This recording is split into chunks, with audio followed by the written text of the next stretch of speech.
যারা আমার প্রফেসরের কাছে একটা কেস এসেছিল, সেখানে একটা বাচ্চা গীতার অনেকগুলো, ছোট্ট একটা বাচ্চা কিন্তু গীতার অনেকগুলো শ্লোক সে স্পষ্ট ভাবে বলতেছিল, এবং তার বাবা মা একটা অদ্ভুত কথা বলে যে আমার বাচ্চা কমিক্স পড়ে না, আমার বাচ্চা টিভি দেখে না, আমার বাচ্চা ইয়ে করে না, কিন্তু পূজা পাঠের ব্যাপারে তার এত আগ্রহ, পূজা পাঠের সমস্ত মন্ত্র তার মুখস্থ, এবং সময় পাইলে সে রিলিজিয়াস বুক পড়ে। ছোট বাচ্চা, 7-8 বছরে, অদ্ভুত ব্যাপার না? তো মনে হচ্ছে সম্ভবত কেসটার মধ্যে ক্যালকেরিয়া কাপ দিয়েছিল, একটা রুব্রিক সেখানটায় ছিল, religious affection to occupied with religions, children in, children in.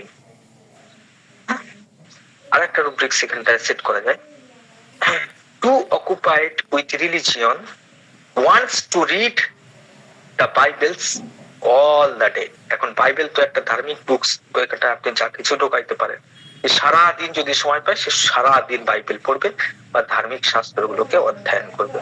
Calcarea, stramonium and sulphur, only 3 medicine, only 3 medicine।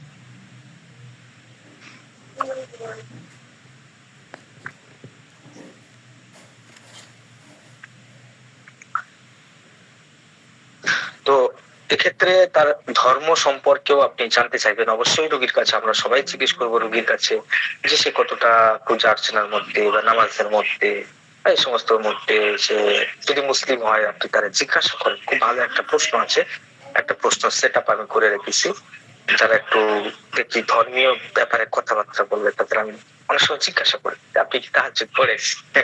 এটা হচ্ছে মাপকাঠি, যে খুব রিলিজিয়াস না হলে হ্যাঁ সে কিন্তু তাহাজ্জুদ পড়তে পারবে। তাহাজ্জুদ পড়াটা খুবই একটা কঠিন ব্যাপার। হ্যাঁ, তো গম কুরবানি দিয়ে যারা নামাজ পড়ে তারা অবশ্যই রিলিজিয়াস এর ব্যাপারে খুবই অ্যাফেকশন রাখে, অ্যাফেকশন, রিলিজিয়াস অ্যাফেকশন তার মধ্যে খুবই বেশি, খুবই হাই মাত্রায়। তবে এগুলো খুবই নরমাল, এগুলো কিন্তু রোগ না, মানুষটাকে চিহ্নিত করার জন্য। আমরা অনেক মেডিসিন পাই যেখানটায় আমরা বলে ডাক্তার এই সমস্ত কথাগুলো কেন জিজ্ঞাসা করতে হবে, সেই প্রশ্নের উত্তর দিচ্ছি। অনেক ব্যক্তি আছে, আপনি দেখবেন তারা নীতি নৈতিকতার, আজকেরই আমরা যে মেডিসিনটা বললাম ক্যালিয়াম কার্ড, তো সেখানটায় আমরা দেখলাম সেই ব্যক্তিটা কি পরিমাণে রুলস এবং রেগুলেশনকে মেনটেন্স করে চলে, কতটা এথিটিক, কতটা সে কনজারভেটিভ, কতটা সে রুলস বাউন্ডেড, ফ্যামিলির সমস্ত রকমের রুলস কে, ট্রাইবেলস রুলস কেও পর্যন্ত সে ফলো করে, তার পরিবারের ঐতিহ্যকে সে ধরে রাখতে চায়, বংশ পরম্পরায় যে সমস্ত নিয়ম কানুন চলে আসতেছে সেগুলোকে সে খুব গুরুত্বের সাথে পালন করে। এবং প্রত্যেকটা ডক্টর রজার মরিসন ক্যালিকার্ড সম্পর্কে বলতেছে সে সাদা এবং কালো এই দুইটা দিয়ে দুনিয়াকে দেখে। এই কথাটার তাৎপর্য হচ্ছে সে প্রত্যেকের কাজকে ভালো এবং মন্দ, নিজের কাজকেও সে ভালো এবং মন্দ এই দুটোতে সিলেকশন করে, তার কাছে আর অন্য কোনো সিলেকশন নাই, তার মধ্যে কোনো কম্প্রোমাইজ নাই রুলস এর ক্ষেত্রে।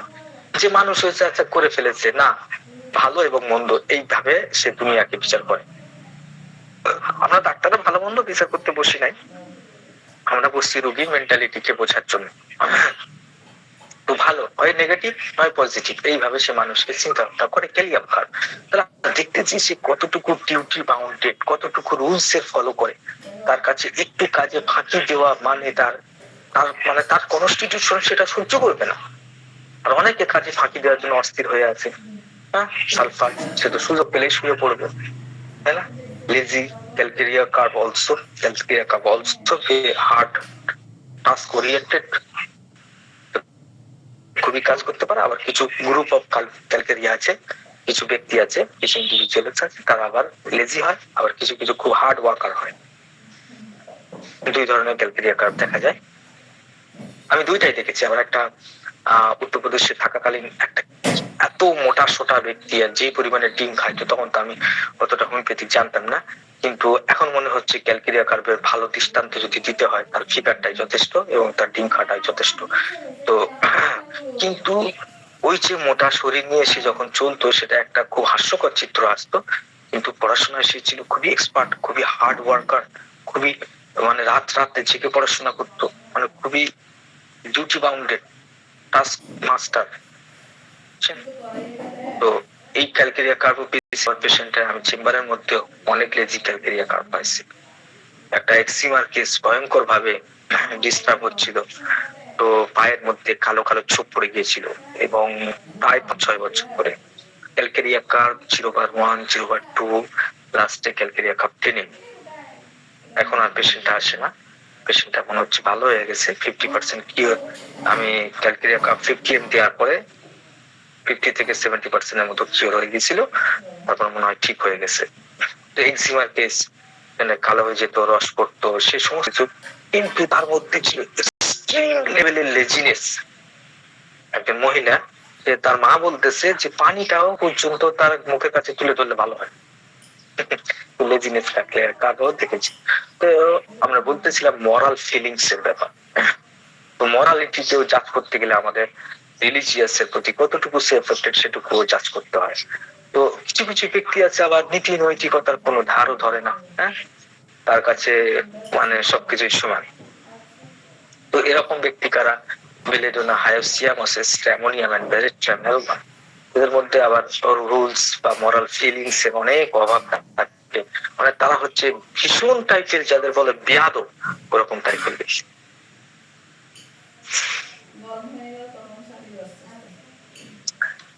তাহলে এই সমস্ত ব্যাপারগুলো, এই ম্যারেড হিস্ট্রি, চিলড্রেন হিস্ট্রি, হ্যাঁ ম্যারেজ হিস্ট্রি আমাদের জিজ্ঞাসা করতে হবে, কয়টা ছেলে মেয়ে রিলিজিয়াস এর প্রতি কেমন অ্যাফেকশন রাখে, এই ব্যাপারগুলো আমাদের ক্লিনিকে রেগুলার প্রশ্নের মধ্যে থাকার দরকার। এবং সেখান থেকে কোনো প্রবলেমকে আপনি আউট করতে পারেন কিনা, বা সেখান থেকে কোনো একটা রুটিক সিলেকশন করা যায় কিনা, সে ব্যাপারে চিন্তা ভাবনা করার দরকার।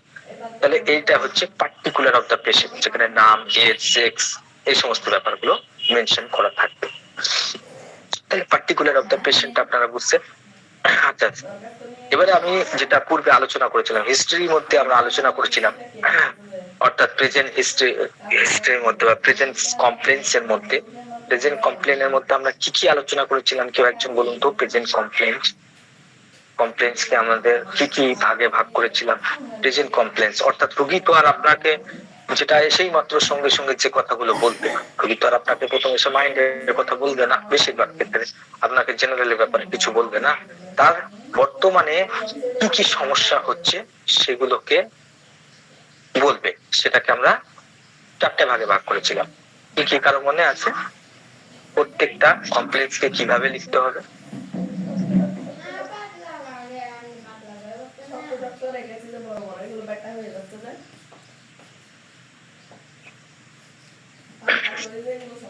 আচ্ছা, ভুলে গেলে খুবই ভালো, আমি একবার মনে করিয়ে দিই। যে কটা প্রেজেন্ট কমপ্লেন্স বলে, ধরুন রোগী এসে বললো আমার মাথা ব্যথা করছে, রোগী এসে বললো আমার পেট ব্যথাটাই সমস্যা ডাক্তার, রোগী এসে বললো আমার হাঁটুটাই ব্যথা করছে, রোগী এসে বললো যে আমার কোমরে প্রচন্ড যন্ত্রণা হয়। এগুলো সব কোন চ্যাপ্টারের মধ্যে ঢুকবে? প্রেজেন্ট কমপ্লেন্স এর মধ্যে। তার মধ্যে প্রেজেন্ট কমপ্লেন, এইটুকু শুনে নিয়ে কি আপনি ব্যাস করবেন না, এখানে আরো কিছু আপনি ইনক্লুড করবেন, আরো কিছু জুড়বেন।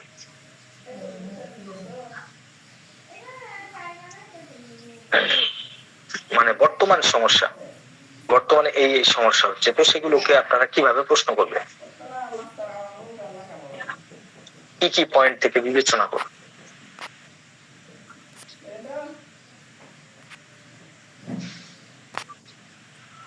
আর বর্তমান সমস্যাগুলো লেখার পরে তার আনুষঙ্গিক যে অতীতের কষ্টগুলো আছে ওগুলো আমরা শুনবো, তারপরে আমরা আবার বর্তমানে ফিরে যাবো, তখন ওটার মডালিটি নিয়ে আমরা কোশ্চেন করতে পারবো। কেন তার আগে করবেন না? কেন রোগী ওই অন দা স্পটে আপনি এইগুলোকে জিজ্ঞাসা করে নিতে পারেন অন দা স্পট। যখন রোগী মাথার যন্ত্রণার কথা বলবে, যখন রোগী পেট ব্যথার কথা বলবে, তখন আপনার লক্ষ্য থাকবে যে সিমটমস কে কমপ্লিট করা। কেমন না হেড পেন যদি আমি বলি আর রেপার্টরির মধ্যে যদি আমরা সার্চ করি, তাহলে আমরা এমন একটা জঙ্গলের মধ্যে গিয়ে পড়বো যেখান থেকে কোনো মেডিসিন বেরোবে না। এই জন্য এটা হচ্ছে, যদি এইভাবেই বলে আর রোগী যদি এই ব্যাপারে আর কোনো কিছুই না জানাতে পারে, তাহলে কিন্তু এই সিমটমসটার কোনো গুরুত্ব নেই, এটা ভেগ সিমটমস হয়ে যাবে, এটা হোমিওপ্যাথিক্যাল থাকবে আর কি। হ্যাঁ, তো কমপ্লিট করতে গেলে এই সমস্ত প্রেজেন্স কমপ্লেন গুলোকে কমপ্লিট করতে গেলে আপনাকে অবশ্যই রোগীর কথাকে ইন্টারাপশন করবে না, সে যতটুকু একবারে বলতে চায় তাকে ততটুকুই বলতে দিবেন, মাঝখানে ইন্টারাপশন করবেন না, কিন্তু আপনার টার্গেট থাকবে প্রেজেন্ট কমপ্লেন গুলোকে কমপ্লিট করার জন্য। আর কমপ্লিট করতে গেলে আপনাকে জিজ্ঞাসা করতে হবে বোকার বোয়েনিং হাউসেনের থিওরি অনুযায়ী লোকেশন, সেন্সেশন, মোডালিটিস এন্ড কনকমিটেন্স, ঠিক আছে? তাহলে এই 4টে পয়েন্ট থেকে আমাদের প্রত্যেকটা মুখ্য সমস্যাকে দেখতে হবে। অ্যাজ এক্সাম্পল, এর আগেও আমি এইগুলোকে প্রত্যেকটা পয়েন্ট ধরে বিবেচনা করেছি এবং বলেছি আপনাদেরকে, তারপরে আরেকবার বলে দিচ্ছি। তো প্রত্যেকটা যন্ত্রণা হলে সেটা কোথায় হবে, সেটা তো একটা লোকেশন থাকবে। যদি উড়ো উড়ো যন্ত্রণা হয় তাহলে তো সমস্যা না, যে মাথার যন্ত্রণা হচ্ছে তো মাথায় যন্ত্রণা হচ্ছে, ওকে, তো মাথাটাই পুরো প্লেস, পুরো মাথাটাই যন্ত্রণা হচ্ছে। না হলে তার ফোরহেডে পেন হচ্ছে, বাম দিকে গেলে আপনাদের অন্য মেডিসিন হবে, ডান দিকে গেলে অন্য মেডিসিন হবে, অক্সিপুট হলে আলাদা মেডিসিন হবে, ভার্টেক্সে হলে আলাদা মেডিসিন হবে, টেম্পলস এর মধ্যে হলে আলাদা মেডিসিন হবে। তো এই জন্য আমাদের প্রত্যেকটা মুখ্য সমস্যাকে লোকেশন, ঠিক প্রপার কোন প্লেসের মধ্যে হচ্ছে লোকেশন জানতে হবে। আর লোকেশনের সাথে সাথে এক্সটেন্ডিং পয়েন্ট যদি থাকে, অর্থাৎ বিস্তৃত হয়ে কত দূর পর্যন্ত যাচ্ছে। যেমন আমরা আজকে ক্যালিকার্ভের পেইনটাকে দেখলাম যে সেটা বেশিরভাগ ক্ষেত্রে কি বলে ওটাকে, পেলভিস থেকে থাইয়ের দিকে ডাউন করে, তাই না? থাইয়ের দিকে চলে যায়, অর্থাৎ গ্লুটিয়াল মাসেলস থেকে নিচের দিকে নামে থাই পর্যন্ত বিস্তৃত হয়। এই যে এক্সটেন্ডিং পয়েন্ট গুলো, বা যেমন জেলসেমিয়াম, যা বা ধরেন হচ্ছে জেলসেমিয়া পেন অক্সিপুটে হয়, সেখান থেকে ছড়িয়ে পড়ে সামনের দিকে ফোরহেড পর্যন্ত আসতে পারে। তারপরে আমরা দেখতে পাচ্ছি স্যাঙ্গুইনেরিয়ার পেন, সেটা বিস্তৃত হয়ে ডান চোখ পর্যন্ত আসতে পারে, স্পাইসেলিয়া বাম চোখ পর্যন্ত আসতে পারে, বাম অরবিট পর্যন্ত চলে আসে। লোকেশনের সাথে লোকেশন সংক্রান্ত সমস্ত প্রশ্ন আমাদের করা উচিত। আপনার মাথার যন্ত্রণাটাকে আরেকটু বলে কোথায় কেমন ভাবে হয়, জেনারেল প্রশ্ন করবেন, কোথায় কেমন ভাবে হয়। তো কেমন ভাবে যখনই প্রশ্ন করবেন সেখানে সেন্সেশন চলে আসবে। যেমন আমরা আজকের ক্যালিকার্ভ মেডিসিনের মধ্যে একটা খুব সুন্দর সেন্সেশন পাইছি, এটা কি ছিল? এনিবডি রিপ্লাই মি, আজকেরই টাটকা টাটকা পড়া।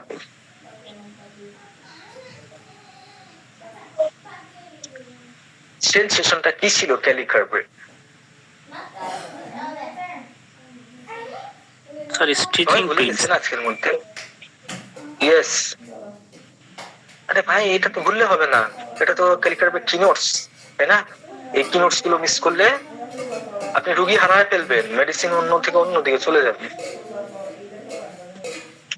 ক্যালিকার্ভের মধ্যে আমরা দেখেছিলাম স্টিচিং পেন, স্টিকিং পেন, তাই না? স্টিকিং পেন বা স্টিচিং পেন, এবং সেই পেনটা খুবই শার্প হয়, তাই না? লাইক ব্রায়োনিয়ার মধ্যে একটা স্টিচিং পেন আমরা দেখেছিলাম। তাহলে এখানে সেন্সেশন জানলে আপনার কাজটা কতটুকু ক্লিয়ার হচ্ছে। এরপরে মোডালিটিস, যেমন অস্ট্রকচার মোডালিটিস তো জানতেই হবে।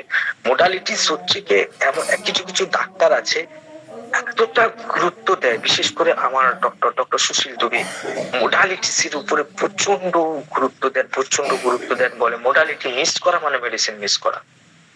তো মোডালিটিস যদি থাকে এবং সুস্পষ্ট থাকে, তো এটা খুবই ক্যারেক্টারিস্টিক সিমটম, সেটাকে সঙ্গে সঙ্গে গ্রাস্প করতে হবে। কনকমিটেন্টও ঠিক সেরকম টাইপের। তো আমরা আজকে একটা কনকমিটেন্ট পাইছি ক্যালিকার্ভের মধ্যে, সেই কনকমিটেন্টটা কি? Anybody reply me? 2টা থেকে 4টে বৃদ্ধি।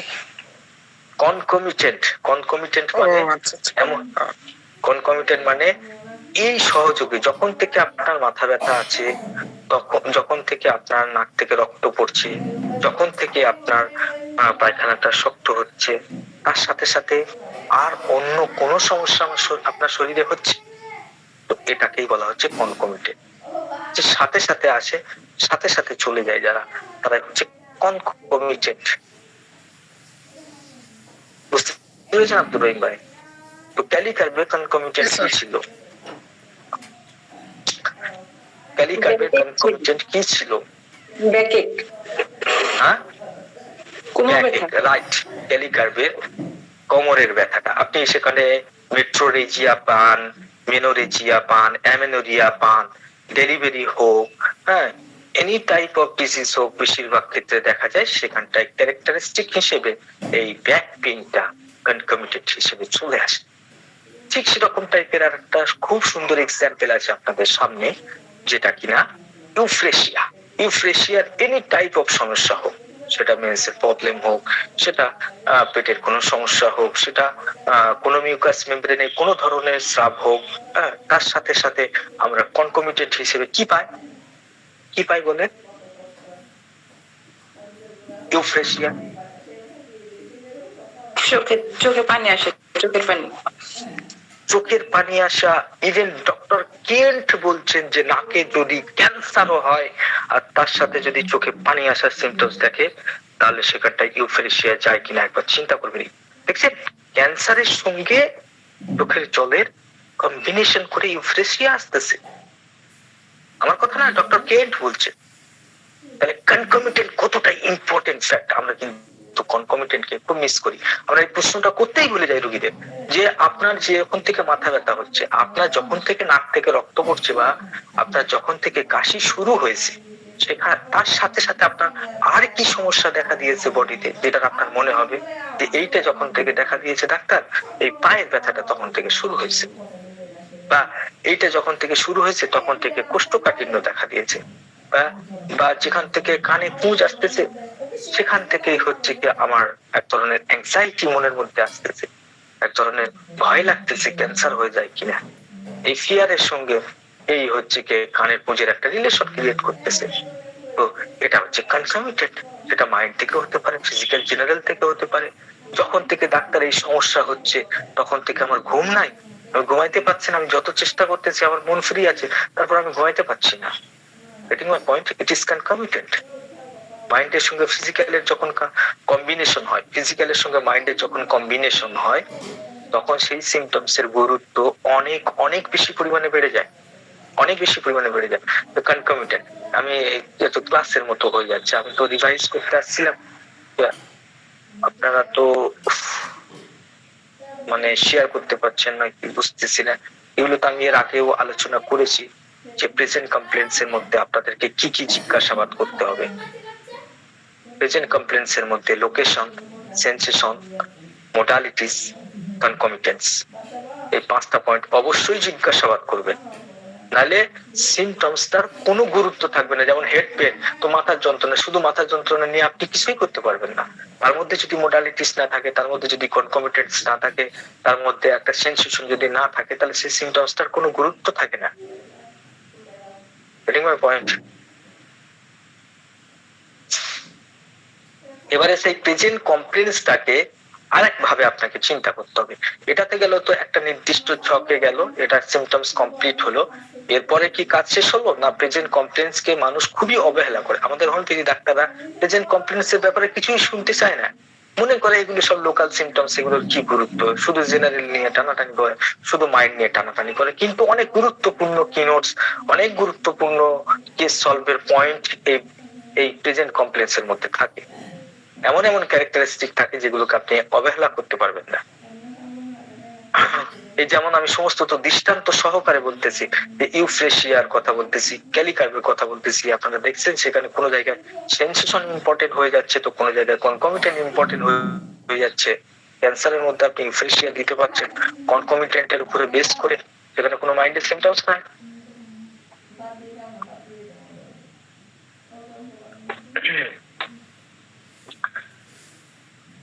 আচ্ছা, আরেকটা ভাবে আমরা প্রেজেন্ট কমপ্লেক্সটাকে আরেক ভাবে দেখবো, সেটা দেখতে পারলে আরো সুন্দরভাবে কেস ক্লিয়ার হবে। যে ডিউরেশন, কাফের ডিউরেশন কি? শর্ট কাফ নাকি না কাশতে কাশতে কাশতে কাশতে কাশতে কাশতে ভমিটিং করে ফেলতেছে, লাইক ক্যালিকা, লাইক ড্রসেরা, স্প্যাজমোটিক কাফ আছে সেখানটায়। কাশির ডিউরেশন, প্যারক্সিমল, কটা প্যারক্সিমল আসছে ডিউরেশন, আবার কত সময় ধরে সমস্যাটা চলতেছে ডিউরেশন, মানে এখানটা অনেক ধরনের ডিউরেশন হবে, বা পার্টিকুলার কোন টাইম, যেমন ক্যালিকার 2টা থেকে 4টের মধ্যে অ্যাগ্রাভেশন হইতেছে, ডক্টর অ্যালেন্স লিখছেন। আবার আর্সেনিক সম্পর্কে 2টা, এক একটা মেডিসিন এক একটা টাইম মেনটেন করে, তাহলে ডিউরেশন, প্রেজেন্ট কমপ্লেনের সাথে কোনো ডিউরেশন আছে কিনা, কোনো পিরিয়ডিসিটি আছে কিনা, রাইট?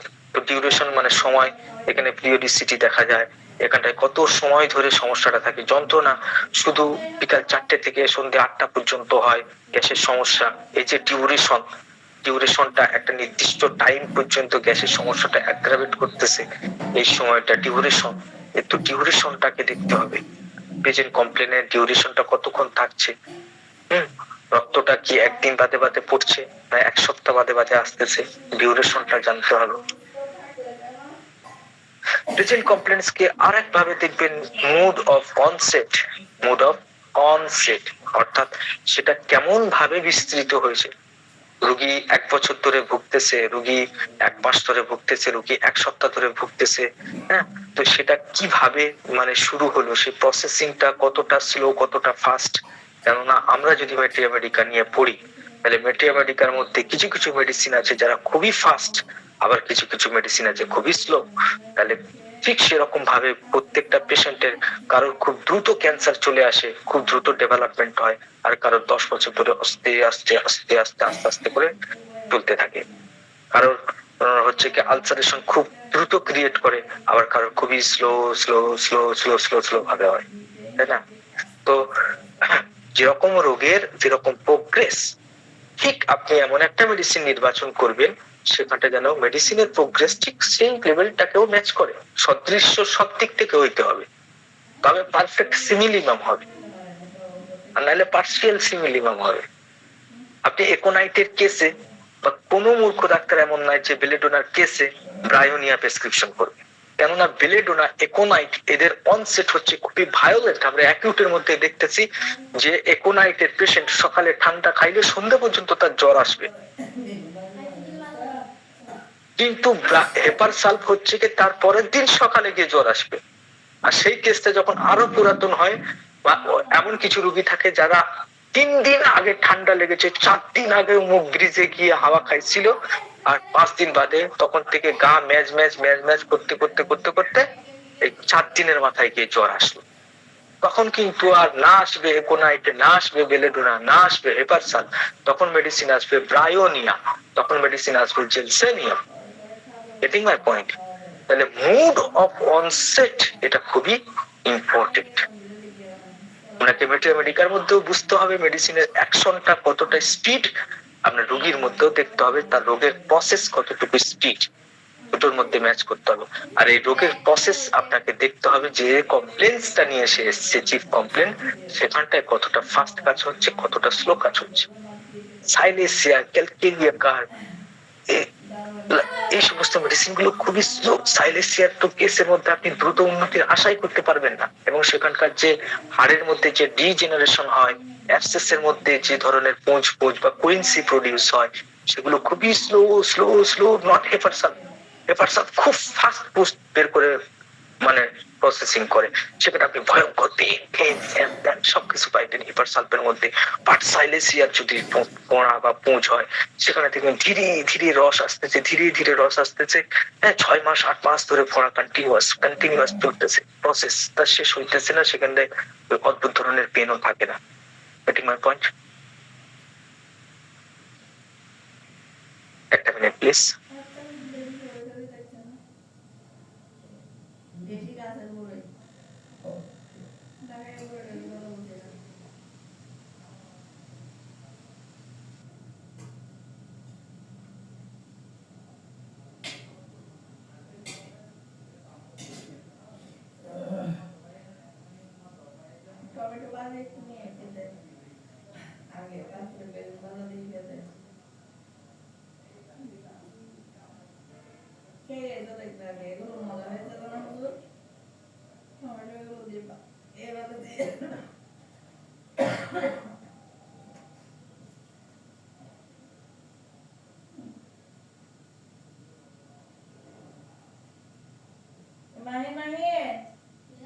কি করতে যায় মাহির?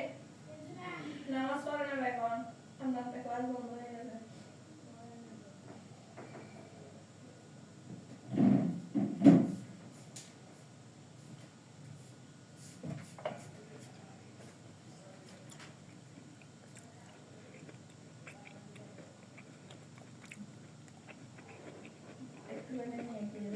ওকে, সরি।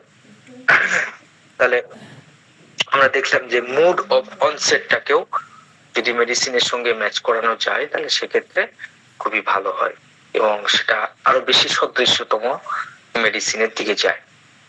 এতটা যাবত আমি চিপ কমপ্লেন সম্পর্কে আলোচনা করছি, তার location, sensation, modalities, concomitant, duration, mode of onset, এই সমস্ত ব্যাপারে বিবেচনা করলাম। কিন্তু আমি একটা পয়েন্ট খুব বেশি ধরনের মিস করতেছি, এই যে প্রেজেন্ট কমপ্লেন সম্পর্কে, সেটা আপনাদের কেউ বলতে পারবেন আমি একটা খুব গুরুত্বপূর্ণ পয়েন্ট মিস করেছি, সেটা কি? যেটা না হলে yes, very good, thank you.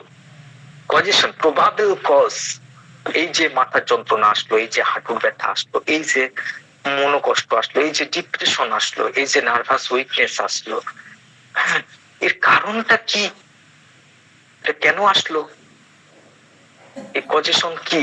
অবশ্যই ফান্ডামেন্টাল কজ একটা আছে, সোরা, সিফিলিস, সাইকোসিস বা হেরিডিটি, প্রিডিসপোজিশন, যাই কিছু বলেন একটা তো ব্যাপার আছে, নালে তো কজেশন গিয়েও ডিজিজটাকে কন্টিনিউ করতে পারে না। ডিজিজকে কন্টিনিউ ইন্ধন যোগানোর জন্য, তাকে প্রচলিত রাখার জন্য ফান্ডামেন্টাল একটা কজের দরকার, যেটা আমরা হেরিডিটি প্রিডিসপোজিশন থেকে পাই। তারপরেও তো একটা মানুষ হেরিডিটি প্রিডিসপোজিশন থাকলেও তো আর রোগে পড়ে না ফটাস করে, তাকে কিছু কজ সেখানটায় দায়ী থাকে। তো এক্সাইটিং বা প্রবাবল কজ, যেটাকে আমরা বলতেছি, ডক্টর হ্যানিম্যান যেটাকে অ্যাকিউটের ক্ষেত্রে দেখার ক্ষেত্রে খুবই পরামর্শ দেন 5th নাম্বার অ্যাপ্রেজেলের মধ্যে। মোস্ট প্রবাবল এক্সাইটিং কজ কি হতে পারে? প্রবাবল কজ আপনার মাথায় কেন? সরি, শোনা যাচ্ছে? ইন্টারনেট কানেকশন তো স্লো হয়ে গেছে। হ্যালো হ্যালো, আমার কথা শোনা যায়? হ্যাঁ, শোনা যাচ্ছে স্যার। ওকে, তাহলে প্রবাবল কজটা, প্রবাবল, থ্যাংক ইউ উজ্জ্বল কুমার। তো প্রবাবল কজ আমাদেরকে ফাইন্ড যদি করা সম্ভব হয়, সব ক্ষেত্রে যে পাবেন অ্যাকচুয়ালি তা নয়। দেখেন, আমি এই কয়েকদিন আগে একটা কেস খুব দুর্দান্ত ভাবে মিস করলাম। আমি তার মাইন্ড নিলাম, তার জেনারেল নিলাম, তার সমস্ত কিছু নিলাম, ফার্স্ট অ্যাপেটাইট, স্লিপ, মেন্সেস হিস্টেরি, তারপরে আপনার স্লিপ ড্রিমস, স্লিপ প্যাটার্নস, তারপরে ফুড মোডালিটিস, কোড, তারপরে নানান ধরনের মাইন্ডের সিমটমস, ফিয়ার, তারপরে আর কি কি নিলাম সব, তারপরে তার অ্যাংজাইটি, কারো অ্যাংজাইটির কোনো ব্যাপার স্যাপার গুলো, তার অকুপেশন, সবকিছুই আমি নিলাম, তার প্রেজেন্ট কমপ্লেন্স সবকিছুই নিলাম। নেওয়ার পরেও কেসটার মধ্যে আমি মুখ থুবড়ে পড়লাম, দিয়েছিলাম ব্রায়োনিয়া 0/1, মোস্ট ডিফিকাল্ট আর্থ্রাইটিস এর কেস, রিউমাটয়েড ফ্যাক্টর অনেক বেশি পরিমাণে হাই, রোগী একটা গ্লাস পর্যন্ত হাতে তুলতে পারত, এরকম একটা কেসের মধ্যে আমি মুখ থুবড়ে পড়লাম এই একটা জিনিসকে অবহেলা করার জন্য। পয়েন্ট, ব্রায়োনিয়া মাত্র তাকে 1 ডে ইয়া 2 ডেজ রিলিভ করেছিল, তারপরে কেস যেমনটা তেমন। যদিও কেস অনেক পুরানো, 3 বছরের প্যাথোলজিক্যাল প্রোগ্রেস তার চলতেছে, জয়েন্ট গুলো সেই পরিমাণে সোয়েলিং হয়ে আছে, সেই পরিমাণে সোয়েলিং কন্ডিশনের মধ্যে আছে, পেইন তো এক্সট্রিম লেভেলের। সেখানটা আমি সবকিছু দেখলাম কিন্তু কজকে মিস করলাম। তো ব্রায়োনিয়া 0/1 মুখ থুবড়ে সেখানে গিয়ে পড়লো, নট এফেক্ট, শুধু একটু সোয়েলিং কমছে, 2 দিনের মতো ব্যথাটা কমছে, আর কোনো প্রোগ্রেস না। অনেকে ভাবেন homeopathy is very slow, chronic case solve করতেছি, এত তাড়াতাড়ি কি উন্নতি আসে? এত তাড়াতাড়ি উন্নতি সম্ভব নয়, সবকিছু মিশে কথা, প্রেসক্রিপশন ভুল হয়েছে। আমি আমার চেম্বারে এত ফাস্ট রেজাল্ট দেখি আমার মনে হয় এগুলো কি সত্য নয়।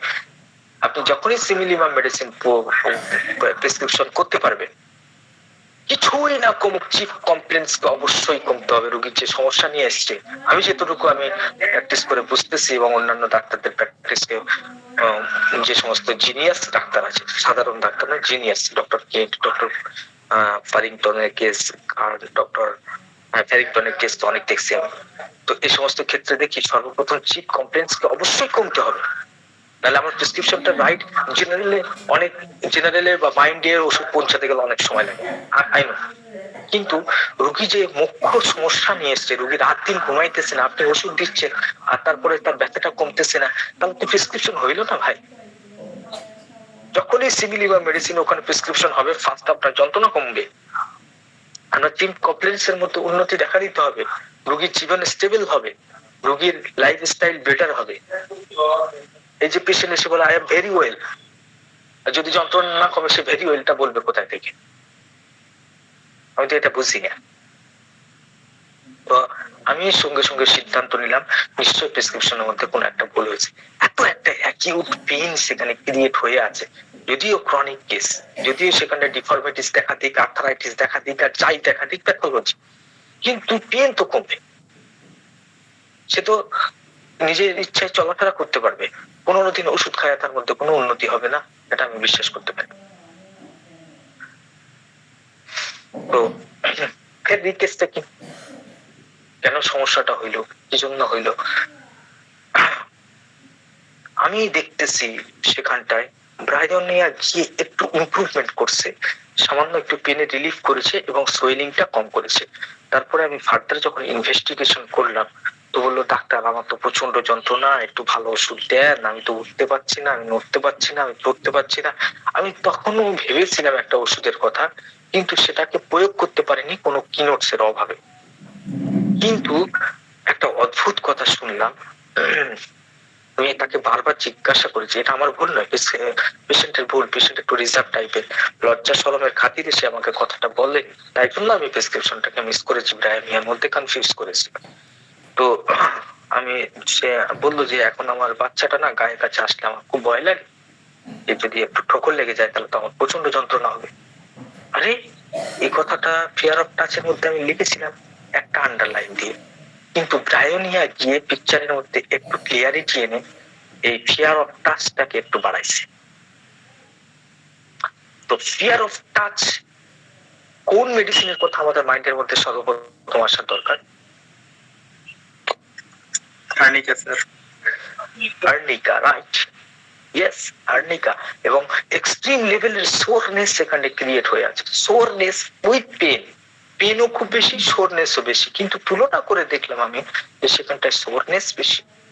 এবং ফিয়ার অফ টাচ, বাচ্চা দূরে থেকেই হাত তুলে দেয়, আর্নিকা ওখানেই দাঁড়া, গায়ের কাছে আসিস না, ধাক্কা লাগবে, গেটিং মাই পয়েন্ট।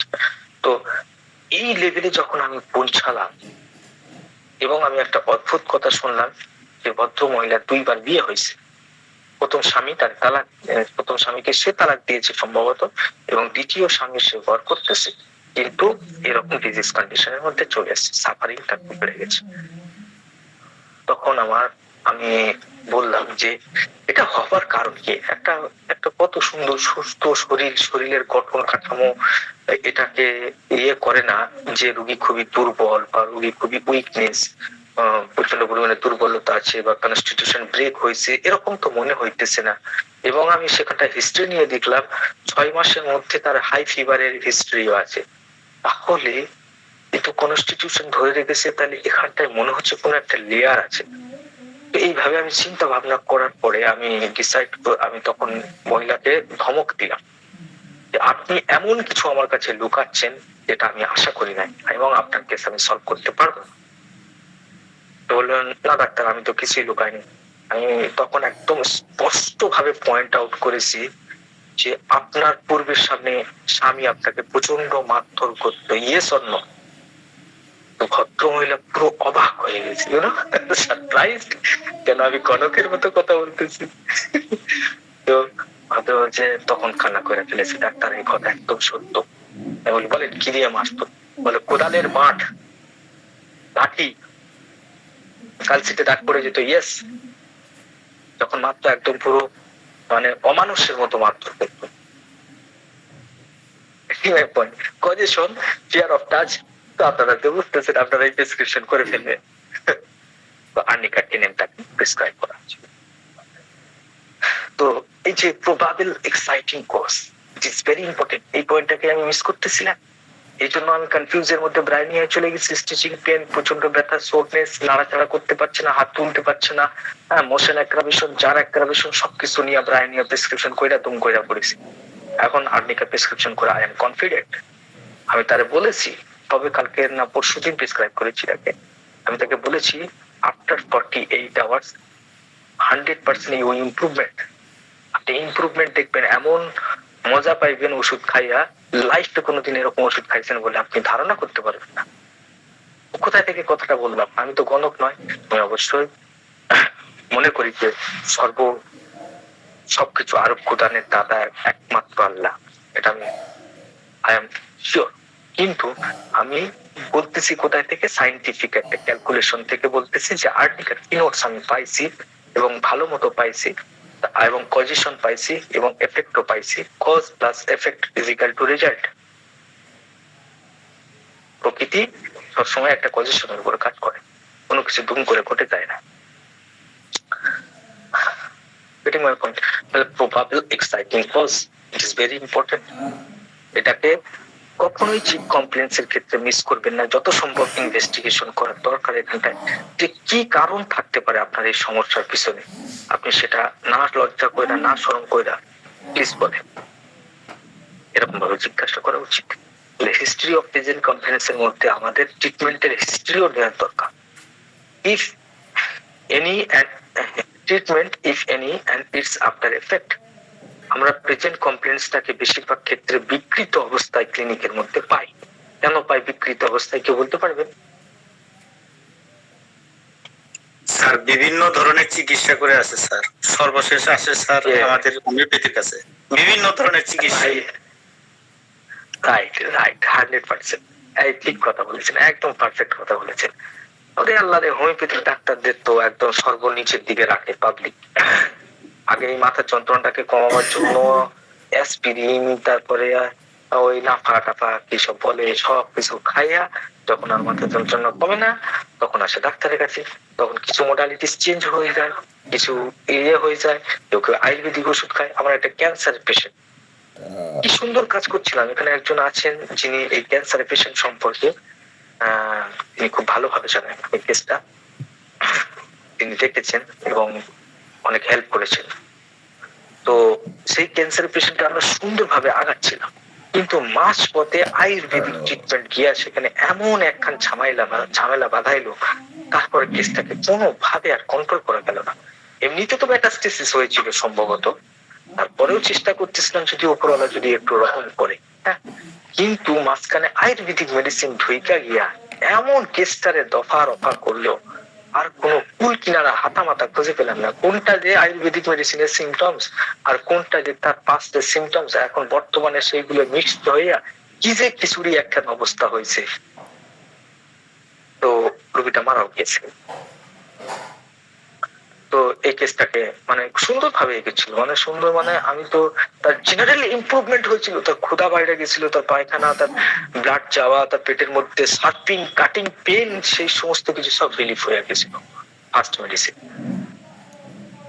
কিন্তু আয়ুর্বেদিক মেডিসিন কিছু 1 মাস বা 1.5 মাসের মতো গ্যাপ, সেই গ্যাপ পয়েন্টের মধ্যে আয়ুর্বেদিক মেডিসিন ঢুকলো, ঢোকার পরে আর কিছুই হাতামাতা খুঁজে পাই না।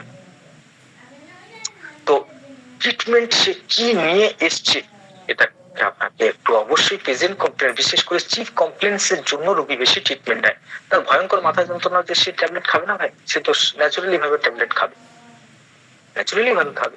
ভয়ঙ্কর ভাবে রক্ত পড়তেছে, সেই রক্তটাকে বন্ধ করার সে চেষ্টা করবে না।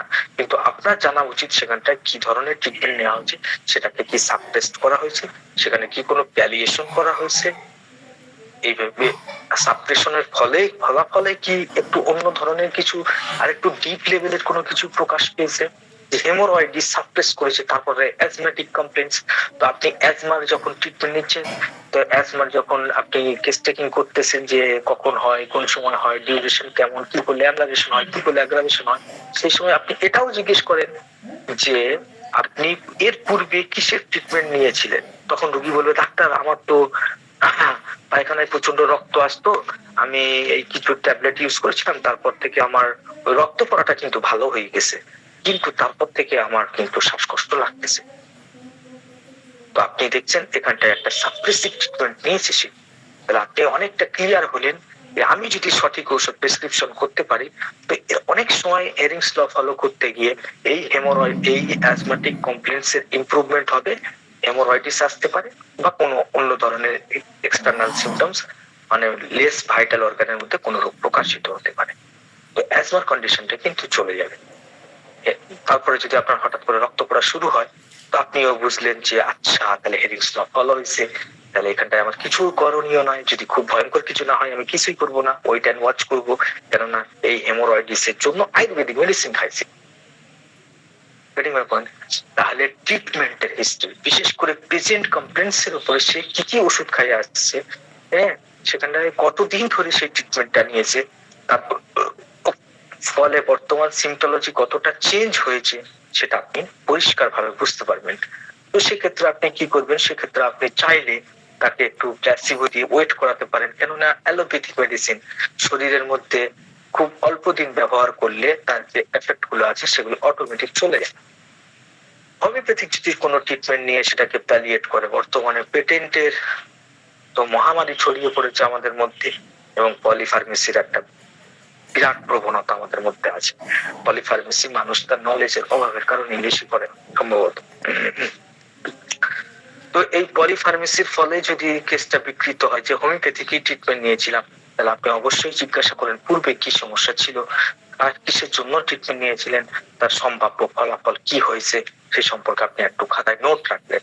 এতে করে যখন সিমটোলজি ব্যাক করবে বা আপনি যখন প্ল্যাসিবো দিয়ে ওয়েট করবেন, তখন কিন্তু আপনি অল্প কিছুদিন হোমিওপ্যাথিক ওষুধ খাইলে বা অল্প মাত্রায় খাইলে 30-200 এই সমস্ত মেডিসিন গুলো খাইলে অটোমেটিকলি ভাইটাল ফোর্স নিজেকে ঠিক করে ফেলে, ব্যালেন্সের মধ্যে নিয়ে চলে আসে এবং আগেকার সমস্যাটাকে ফিরিয়ে নিয়ে আসে। আর যদি খুব সাপ্রেসিভ ট্রিটমেন্ট বা খুব লং টাইম ধরে হয়, তাহলে সেখানে কফি টফি দিয়ে অ্যান্টিডোট করাবেন, অ্যান্টিডোট করবেন, প্লাস হচ্ছে একটু প্ল্যাসিবো দিবেন। সিমটোলজি যখন একটা ঠিক নির্দিষ্ট ব্যালেন্সের মধ্যে আইসা পড়বেন, তখন আপনি কেসটা করবেন। এই তো প্রসেস। তাহলে পূর্বের ইতিহাস, ট্রিটমেন্টের ইতিহাস, প্রেজেন্ট কমপ্লেন্সের ব্যাপারে আপনার অবশ্যই জানা উচিত। আমারই করতে গিয়ে পুরো ক্লাস করে ফেলতেছে। আচ্ছা, এরপরে আমাদের তাহলে হিস্ট্রি অফ প্রেজেন্ট কমপ্লেন্ট সম্পর্কে আর কিছু আপনাদের প্রশ্ন আছে, অর্থাৎ রোগীর বর্তমান সমস্যা বা রোগীর বর্তমান মুখ্য সমস্যার ব্যাপারে কি কি জিজ্ঞাসা করবেন, একটা ক্লিয়ার কাট কনসেপ্ট ক্রিয়েট হয়েছে, একটা ভালো ছবি মনের মধ্যে আসছে, এখানে বুঝতে সমস্যা হয়েছে। স্যার প্রেজেন্ট কমপ্লেন্টের কি স্যার আপনার টাইমের ব্যাপারটা আসবে না স্যার, সময়টা এটা কোন সময়টা ব্যথা এই হয় অনুভূতিটা স্যার? সেটা তো বললাম তো, ডিউরেশনের মধ্যে বললাম না স্যার, ওটা তো মডালিটিস এর মধ্যে বলছেন স্যার, ওটা মডালিটিস। তাহলে location, sensation, modalities, concomitant, duration, mode of onset, probable cause and treatment if any, it's after effect. যদি কোনো কিছু ট্রিটমেন্ট নিয়ে থাকে তাহলে তার এফেক্ট কি হয়েছে, ফলাফলটা কি হয়েছে, তাহলে ক্লিয়ার হয়েছে। মানে জি স্যার, আমি টাইমটা আবার আলাদা করছিলাম তো এর জন্য ডিউরেশনের জায়গায় টাইম লিখছি আর কি। ডিউরেশনের কথা বললাম তো, মোডালিটিস এর মধ্যে তো একটা টাইম মোডালিটিস তো আছে, আর ডিউরেশন বলতে রোগটা কতদিন ধরে কতটা লংজিভিটি নিয়ে আসছে, সেটা অ্যাকিউট কি ক্রনিক, সেটা ডিউরেশনের মধ্যে বুঝবেন।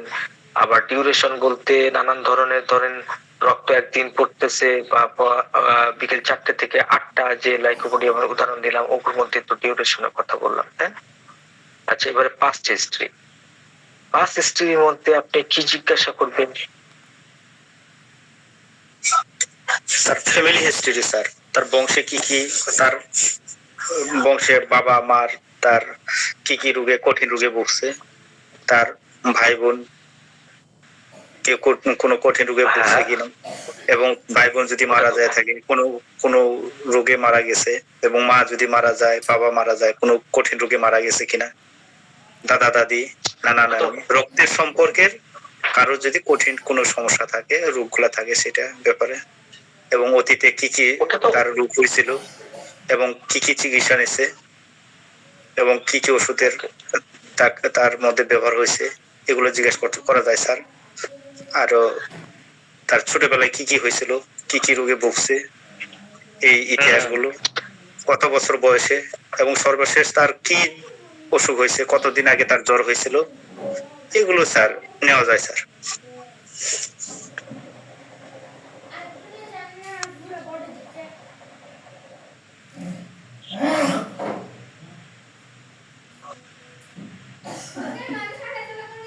হ্যালো হ্যালো, হ্যাঁ জি স্যার, জি স্যার শোনা যাচ্ছে শোনা স্যার। যাচ্ছে? হ্যাঁ জি স্যার, হ্যাঁ শুনতে পাচ্ছি স্যার। হ্যালো মানিক ভাই একটু ডিসকানেক্ট হচ্ছে স্যার এমন না। হ্যালো, আপনাদের কথা শুনতে পাচ্ছি না। হ্যাঁ স্যার, আপনার কথা শুনতে পাচ্ছি। আমাদের কথা শুনতেছে না স্যার। হ্যালো, মেসেজ লিখেন তো।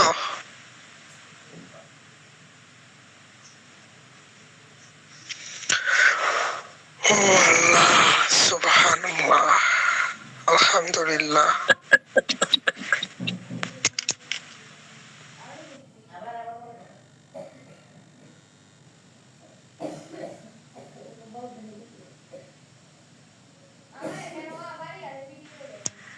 স্যার আপনার কথা এখন শুনতে পাচ্ছি আমরা, আপনি মিউট করে আছেন। হ্যাঁ স্যার। ওকে, হ্যাঁ তাহলে আমরা বলতেছিলাম যে ওটা তো ফ্যামিলি হিস্ট্রি হয়ে গেল, তাই না? তাহলে পাস্ট হিস্ট্রিটা কি হলো? ফ্যামিলি হিস্ট্রি, পাস্ট হিস্ট্রি আলাদা। পাস্ট হিস্ট্রি মানে রোগীর জীবনের মধ্যে যে সমস্ত রোগের প্রকোপের মধ্যে সে ছিল, সমস্ত ধরনের ইলনেস তার মধ্যে আসবে, এবং হচ্ছে ইনজুরি, নানান ধরনের ইনজুরি মানুষের হয়ে থাকে, ইনজুরির হিস্ট্রি নিতে হবে। কোন ধরনের অ্যাক্সিডেন্ট, হ্যাঁ সেটা মেন্টালি অ্যাক্সিডেন্ট বা মেন্টালি শক, অথবা আপনার কোন ধরনের পয়জনিং, হ্যাঁ বিষক্রিয়া হয়েছিল, এমন সমস্ত ব্যাপারে আপনাদেরকে জানতে হবে। অর্থাৎ হিস্ট্রি অফ পাস্ট ইলনেস অর্থাৎ রোগীর নিজস্ব হিস্ট্রি। এটা পাস্ট হিস্ট্রি অর্থাৎ রোগীর অতীতে যে সমস্যাগুলো হয়েছিল। আমি এক জায়গায় মিলে ফেলাইছিলাম স্যার, ঠিক আছে স্যার। Right, thank you. তার অতীতের যে ঘটনাগুলো হয়েছিল, ইয়েস, এবং treatment he had at that time, সেই সময় সে কিভাবে সেই রোগ থেকে বেরিয়ে এসেছিল সেটার সিকোয়েন্সটা জানতে হবে, এবং সিকুয়েল এট দ্য টাইম। এটা কেন জানতে হবে কেউ বলতে পারবে?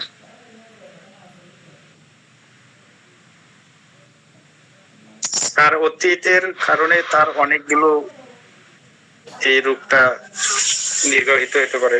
তারপর আরোগ্যের ব্যাপারে স্যার ওগুলো আবার ফিরে আসতে পারে স্যার।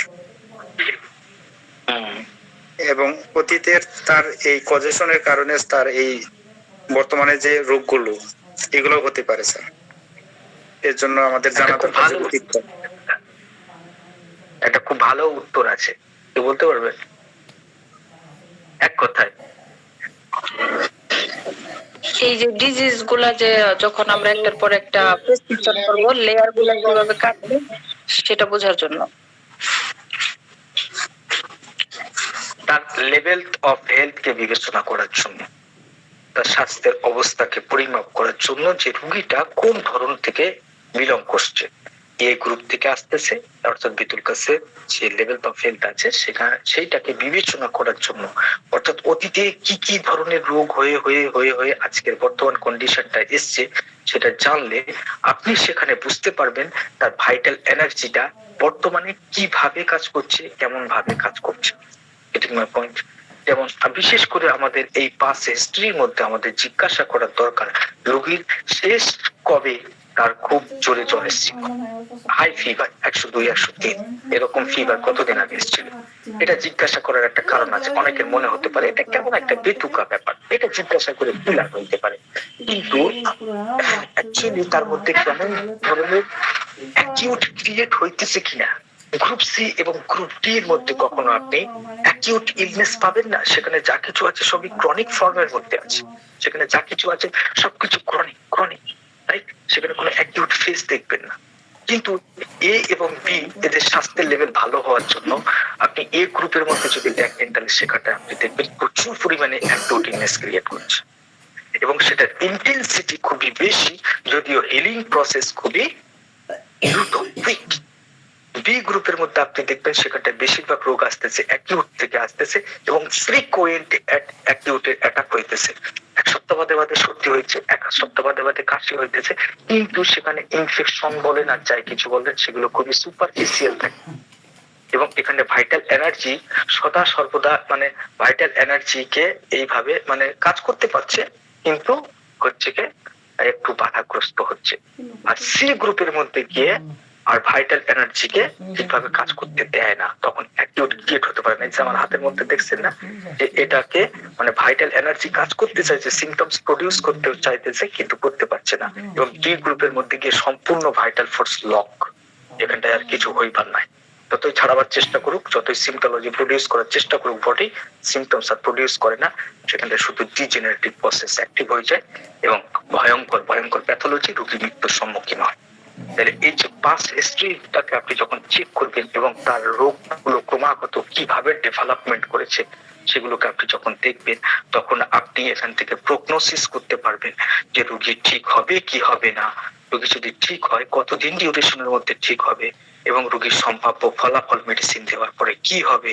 ইভেন আপনি ট্রিটমেন্টের অ্যাপ্রোচকে সেখানে ডিসাইড করতে পারবেন যে এক্ষেত্রে আমার ট্রিটমেন্টের অ্যাপ্রোচ ভ্যালিয়েশন হবে নাকি না এখানে কিউরেটিভ কনস্টিটিউশন ট্রিটমেন্ট হবে নাকি না এখানটায় শুধু মাত্র ভ্যালিয়েশন করতে হবে। আপনি গ্রুপ বির মধ্যে ভ্যালিয়েশন ছাড়া কোনো, এবং সেখানটায় আপনি আরো কিছু দেখবেন, অবশ্যই শুধু পাস হিস্ট্রি নয়। আপনি যখন রোগীর কেস টেকিং করছেন তখন সেই কেস টেকিং এর মধ্যে আপনি যখন সিমটমস এর ক্লিয়ারিটি দেখবেন তখনও আপনি ধারণা করতে পারবেন তার ভাইটাল এনার্জি, তার ভাইটাল ফোর্স বা ডিফেন্স মেকানিজম কিভাবে কাজ করছে এবং কিভাবে সিমটোলজি প্রডিউস করতেছে।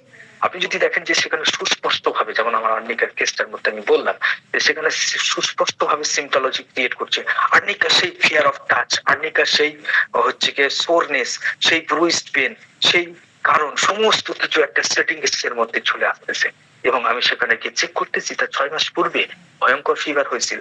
তাহলে এই দুইটা থিওরি যখন আমি এক জায়গায় করবো, দুইটা কনসেপ্টকে যখন এক জায়গায় রাখবো, তখন আমি ডেফিনেটলি ওখানটায় আমি গ্যারান্টি সহকারে ট্রিটমেন্ট করতে পারবো যে yes your vital energy is very active আর my medicine is also very active, তো রেজাল্ট খুবই দ্রুত আসবে। তো পাস হিস্ট্রি থেকে আমি এত কিছু আইডিয়া মাথার মধ্যে নিতে পারছি এবং ট্রিটমেন্টকে একটা প্রসেসের মধ্যে রাখতে পারছি এবং রোগীকে অ্যাসিওর করতে পারছি যে তার ডিজিজটা কবে ঠিক হইতে পারে। আমাদের ডাক্তারদের কাছে গিয়ে যদি জিজ্ঞাসা করে যায় যে আমার রোগটা কবে ঠিক হবে ডাক্তার, আমি কতদিন আর ওষুধ খাইবো, আমাদের কাছে আসুন আর কয়েকটা ফলো আপ দেখি, নেক্সট ফলো আপে বলতেছি। অ্যাকচুয়ালি আমাদের নিজস্ব আইডিয়াই নাই একটা পেশেন্টকে ট্রিটমেন্ট করতে গিয়ে যে ঠিক কতদিন বাদে তার প্রবলেম ঠিক হইতে পারে। আর সেই আইডিয়াটা ক্রিয়েট করবে ভাইটাল এনার্জিকে আপনি যদি দেখার চেষ্টা করেন এবং বোঝার চেষ্টা করেন এবং এই ভাইটাল এনার্জি সম্পর্কে তার পাস্ট ইলনেস তাকে বলবেন, সেখানে কি ধরনের ডিজিজ অ্যাপিয়ার করছে। ওকে, নেক্সট আমাদের তাহলে ফ্যামিলি হিস্ট্রিকেও বিবেচনা করতে হবে। ফ্যামিলি হিস্ট্রি বিবেচনা করার উদ্দেশ্য একটাই যে তার হেরিডিটি প্রিডিসপোজিশনকে আমাদের ভালোভাবে বুঝতে হবে, যে সে কি ধরনের বংশ থেকে বিলং করছে এবং সেখান থেকে কি ধরনের মায়োসেমেটিক টেন্ডেন্সি বা হেরিডিটি প্রিডিসপোজিশন তার মধ্যে ক্রিয়েট হয়ে আছে। ফ্যামিলির মধ্যে যদি টিবি থাকে, ক্যান্সার থাকে, এই সমস্ত ভয়ঙ্কর ভয়ঙ্কর ডিজিজ গুলো যদি থাকে, তাহলে সেক্ষেত্রে তার মায়োসেমেটিক ব্যাকগ্রাউন্ড খুবই স্ট্রং থাকে, সেখানে স্বভাবতভাবে ভাইটাল এনার্জি অতটা অ্যাক্টিভ হবে না। ওখানে ওষুধ দিয়ে আপনি মিরাক্কেল কিছু আশা করতে পারেন না। সেখানটায় আপনাকে সিকোয়েন্স অফ মেডিসিন, একটার পর একটা পারফেক্ট মেডিসিন প্রয়োগ করতে করতে করতে করতে করতে করতে আস্তে আস্তে চিত্র পরিষ্কার হইতে হইতে হইতে হইতে হইতে হইতে আপনি দেখবেন লাস্ট পর্যন্ত এই রোগী সাকসেস হইতেছে, তার রোগটা ঠিক হয়েছে। Getting my point? প্রথমে আপনি দেখবেন কস্টিকামে 2-4টা সিমটমস, সেটুকুর উপর প্রেসক্রিপশন করলেন, দেন আপনি সেখানে দেখলেন টিউবারকুলিনাম আসলো, সেটাকে ঠিকঠাক ভাবে প্রেসক্রিপশন করলেন, দেন আপনি দেখলেন এইবারে একদম সুস্পষ্ট ভাবে কার্সিনোজেনের সব সিমটমস চলে আসছে বা লাইকোপোডিয়ামের সব সিমটমস ক্রিয়েট চলে আসতেছে। ইভেন লাইকোপোডিয়ামের সেই 4 থেকে 8টার মডালিটিস চলে আসতেছে। তো আমাদের অনেক ডাক্তার এমন মনে করে যে সমস্ত রোগীর মধ্যে আমরা পরিষ্কারভাবে সিমটম দেখতে পাই না কেন। একবার মনে হয় এদিক থেকে ফসফরাস, একবার ওই দিক থেকে ভাবলে লাইকোপোডিয়াম, একবার এই দিক থেকে ভাবলে কস্টিকাম। এ কি একটা কনফিউশন ক্রিয়েট করছে এই রোগী। এই রোগী কনফিউশন ক্রিয়েট করছে। আপনার কাজ ঠিক আছে, আপনি পারফেক্ট আছেন, এই রোগীর ভাইটাল এনার্জির মধ্যে ডিস্টার্ব আছে। Getting my point? তো সেই ক্ষেত্রে আপনি হতাশ হবেন না। এই সমস্ত নলেজ থাকলে আপনি হতাশ হবেন না। আপনি জানেন যে এই রোগীর, আমার মধ্যে কোনো ডিস্টার্ব নেই, আমার নলেজের মধ্যে কোনো ডিস্টার্ব নেই, আমার প্রেসক্রিপশনের মধ্যে কোনো ডিস্টার্ব নেই। ডিস্টার্ব রোগীর নিজস্ব স্বয়ংভাবে, রোগীর ভাইটাল এনার্জি কাজ করে না, আমি কি করবো? সেখানটায় আপনাকে ডক্টর হ্যানিম্যানের পরামর্শ মতো যেইটুকু পিকিউআর স্ট্রাইকিং সিমটমস আছে সেইটুকুর মধ্যে আপনি ফার্স্ট একটা প্রেসক্রিপশন করবেন। দেন আস্তে আস্তে চিত্র ক্লিয়ার হবে। এবং একটা সময় যেটা আপনি আশা করছেন যে এই রকম পেশেন্ট তো আসলে তবেই তো মজা। ক্যালিকার্ভের স্টিচিং পেন, ক্যালিকার্ভের ফিয়ার অফ টাচ বা টাচ অ্যাভারশন, ক্যালিকার্ভের ব্যাক এক সোয়েট, সবকিছু আপনি সেখানে দেখছেন। ক্যালিকার্ভের ইনডিউরেশন অফ আপার আইলিড, সবকিছু আপনি পাইতেছেন। এটা কিন্তু আপনি ফার্স্টেই পাইছেন না। রোগী যদি সি গ্রুপের মধ্যে থাকে, রোগী যদি ডি গ্রুপের মধ্যে থাকে, তখন আপনি এসব কিছুই পাইবেন না। একটা দুইটা পাবেন, ব্যাক এক পাবেন সামান্য, আর কিছু একটা দুইটা সিমটমস হবে ইশারা ইঙ্গিতে, হয়তো সেটা ক্যালিকার্ভ নয়, অন্য কোনো মেডিসিনের। এবার সেই মেডিসিন গুলোকে প্রেসক্রাইব করতে করতে করতে করতে একটা সময় আপনি এইরকম ক্যালিকার্ভের এরকম একটা ছবির মতো পিকচার পাবেন। Getting my point? এটাকেই ডক্টর জিতিন কাজ করছে সিকোয়েন্স অফ মেডিসিনের দরকার এখানটায়। Getting my point? তো এইগুলো আমরা জাজ করব কিভাবে? Past history and family history. আচ্ছা, পাস্ট হিস্ট্রি গেল, ফ্যামিলি হিস্ট্রি গেল, আর একটা হিস্ট্রি আছে, তো বলতে পারবে?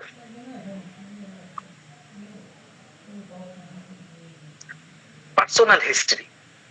এবার এটা আবার কই থেকে পাইলাম? পার্সোনাল হিস্ট্রির মধ্যে আপনি পাবেন অ্যাডিকশন, তার পার্সোনাল বিহেভিয়ার বা তার মানে তার যে সমস্ত বর্তমান যে দৈনন্দিন জীবন আছে, সেই দৈনন্দিন জীবনটাকেও আপনার প্রেসক্রিপশনের মধ্যে নিয়ে আসতে হবে। আপনার অ্যাজ এ হোমিওপ্যাথি ডাক্তার আপনাকে সবকিছু বিবেচনার মধ্যে রাখতে হবে। কখন কোন পয়েন্ট আপনার কাছে আসবে সেটা আপনিও জানেন না। তো পার্সোনাল হিস্ট্রির মধ্যে অ্যাডিকশন, গাঁজা খায়, বিড়ি খায়, মদ খায়, সিগারেট খায়, কি খায়, কি ধরনের অ্যাডিকশন আছে তার মধ্যে, অ্যাডিকশন। অকুপেশন, সেটা তো বলছি। ডায়েট, সে কি ধরনের ডায়েট ইউজ করে, খুব সেটা তো ফুড মোডালিটিস এর মধ্যে প্রায় চলে আসে। তারপরেও তার ডায়েটটাকে একটু দেখার দরকার। সেক্সুয়াল হিস্ট্রি, সিঙ্গেল ম্যারিড, এগুলো পার্সোনাল হিস্ট্রির মধ্যে আসে। যদিও উপরে অনেকে লিখতে পারেন। নাম্বার অফ চাইল্ড, এগুলো তার পার্সোনাল হিস্ট্রি, মানে তার ব্যক্তিগত ব্যাপার স্যাপার। এই ব্যক্তিগত ব্যাপারেও যে ডাক্তার এবং রোগীর মধ্যে কোনো ধরনের ব্যক্তিগত ব্যাপার থাকে না। কোনো ব্যক্তিগত ব্যাপার থাকলে ট্রিটমেন্ট হ্যাম্পার করতে পারে, যেমন আমার আর্নিকার কেসের মধ্যে ট্রিটমেন্ট হ্যাম্পার হয়েছে। এটা আমার দোষ না। Children relation with family member, family মেম্বারদের সঙ্গে তার কি ধরনের রিলেশন, তার কি ধরনের সম্পর্ক আছে সে সম্পর্কে জানতে হবে। And in the field of occupation, habit, নানান ধরনের হ্যাবিট সম্পর্কে জানতে হবে। এবং ডেইলি লাইফ অফ দ্য পেশেন্টের ডেইলি লাইফ কেউ জাজ করার দরকার হতে পারে। অনেক সময় আমি নিজস্বভাবে, আমি বলছিলাম একদিন, নিজস্বভাবে আমি অনেক সময় দেখছি যে আমি যখন খুব অ্যাংজাইটির মধ্যে থাকি বা যখন আমি খুবই স্ট্রেসের মধ্যে থাকি, তখন আমার মধ্যে এক ধরনের স্লিপলেস কন্ডিশন চলে আসে। অনেক সময় মনে হয় না ভূমিকা, কিন্তু দেখা গেল ওখানে কাজ করছে পপুলার সিন্ডিকা। কেন এটা হলো? ভূমিকার মধ্যে ইরিটেবিলিটি আছে আর সবকিছুই আছে প্রায় সেম টাইপের, মানে অ্যাংজাইটির একটা ছোট্ট মতো স্পেসের মধ্যে। কিন্তু নাক্স ভূমিকা বেশি ইরিটেবল থাকে, বেশি ইরিটেবল থাকে। আর কুকুলাস ইন্ডিকা স্লিপলেস বা অ্যাংজাইটির কারণেই আসে, কিন্তু কুকুলাস ইন্ডিকার মধ্যে ওরিড থাকে। নার্সিং যারা করে মা, তো মায়েরা যেমন বাচ্চারা অসুস্থ হয়ে পড়লে একটা কন্টিনিউ ওরিড কন্ডিশনের মধ্যে থাকে, হ্যাঁ, তো ঠিক সেরকম টাইপের একটা ওরিড কন্ডিশনের মধ্যে আমি যাচ্ছি, তাহলে সেখানে দেখা যায় কুকুলাস ইন্ডিকা নিলে লাভ হচ্ছে। তো এই যে হ্যাবিট সম্পর্কে জানলে আপনি যেমন তার স্লিপ হ্যাবিট সম্পর্কে আপনি যদি জানেন, যে বাচ্চাটা খুবই মোবাইল চালায়, রাত্রে ভালো করে ঘুমায় না, এর একটা মোবাইল চালানোর একটা বদ অভ্যেস আছে, রাত জাগার একটা বদ অভ্যেস আছে। তো আপনি এই সমস্ত বদ অভ্যাস থেকে আপনি তাকে একটা মেডিসিন প্রেসক্রিপশন করার অ্যাঙ্গেল অনেক সময় পাইতে পারেন। বিশেষ করে নাক্সভমিকার ক্ষেত্রে পাবেন, বিশেষ করে অন্যান্য যে সমস্ত ড্রাগ অ্যাবিউজ করে ক্যানাবিস ইন্ডিকার মধ্যে পাবেন। আমার তো একটা ক্যানাবিস ইন্ডিকার পেশেন্ট আছে, আমি তার মধ্যে কিছুই বুঝতেছিলাম না, তার পেশেন্টের মানে হিস্ট্রির মধ্যে কি যে একটা কমপ্লিকেশন আছে আমি নিজেই বুঝতেছিলাম না। কিছু সিমটমস আর্জেন্টিকাম নাইটিকামের দিকে, কিছু সিমটমস ক্যানাবিস ইন্ডিকার দিকে। কিন্তু আমি যখন দেখলাম যে সে একটা পাক্কা গাঁজাখোর, তখন আমি তাকে ক্যানাবিস ইন্ডিকা প্রয়োগ করলাম। তো ক্যানাবিস ইন্ডিকা প্রয়োগ করার পরে তার ক্ষুধা, যে অদ্ভুত ধরনের ক্ষুধা যেটা ক্যানাবিস ইন্ডিকার মধ্যে আছে, অদ্ভুত ধরনের ক্ষুধা, তার অ্যাসিডিটি, তার নানান ধরনের ফিয়ার, মাইন্ডের মধ্যে অ্যাংজাইটি, সমস্ত কিছু রিলিফ হইল ক্যানাবিস ইন্ডিকা। অথচ তার সিম্পটোলজিকে আমি ক্যানাবিস ইন্ডিকার সাথে 10 বার ম্যাচ করাচ্ছি, কিন্তু কিছুতেই বুঝতে পারছি না যে এখানটায় ক্যানাবিস ইন্ডিকার কোনো কিনোট না থাকা সত্ত্বেও কাজ করতেছে। হয়তো আমি মিস করছিলাম, অতটা ভালো করে অবজার্ভ করি নাই, কিন্তু এখানটায় যে হ্যাবিট বা এই যে অ্যাডিকশন আমাকে ক্যানাবিস ইন্ডিকার দিকে পরিচালিত করবে, এবং সেখানে সমস্ত মাইন্ডের এবং জেনারেল ফাংশনের মধ্যে এত অ্যাবলারেশন হয়েছে, কোনো ডাক্তার বলতে পারবে না যে মেডিসিনটা ভুল। তাহলে এই পর্যন্ত আলোচনা করতে করতে আমরা present complaints, history of present complaints, past history, family history, personal history, এই পর্যন্ত আমরা পৌঁছেছি। আরো কিছু ব্যাপার সেবার, হ্যাঁ, পার্সোনাল হিস্ট্রির মধ্যে আবার আছে হিস্ট্রি অফ ভ্যাকসিনেশন। ভ্যাকসিনেশনের ব্যাপারগুলো আমাদের বর্তমানে খুবই প্রবলেমের মধ্যে ক্রিয়েট করতেছে, খুবই প্রবলেম ক্রিয়েট করছে। তাই আমাদের ভ্যাকসিনেশন সম্পর্কে যতটা আইডিয়া লাগানো যায় লাগানো উচিত। কোনো ভ্যাকসিনেশন যে প্রত্যেকের ক্ষেত্রে জানতে হবে তা নয়, ভ্যাকসিন নেওয়ার পর থেকে একটা ডিজিজ প্রসেস শুরু হচ্ছে, এরকম কেসগুলোতে আমাদেরকে ভ্যাকসিনেশনকে ফোকাস করতে হবে।